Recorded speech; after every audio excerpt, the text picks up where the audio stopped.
ये है बबलू, शरारतों का बादशाह। बबलू का एक ही मिशन था, अम्मी को तंग कर। अम्मी, मुझे नाश्ता नहीं, पिज्जा चाहिए। पिज्जा? नाउ? मैं सिर्फ सुपर हीरो वाला नाश्ता खाऊंगा। ऐसा कोई नाश्ता नहीं है बेटा। वाह, आज तो पूरा घर खेल। फिर बबलू ने घर को खेल का मैदान बना दिया। कभी सोफे पर छलांग। मैं तो फरिश्ता हूँ अम्मी। तुम बिल्कुल भी फरिश्ता नहीं हो। बबलू,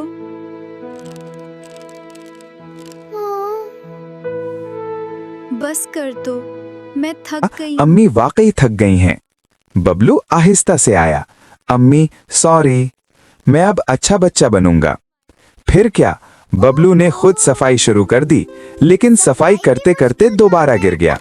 अम्मी हंस पड़ी और बबलू को गले लगा लिया।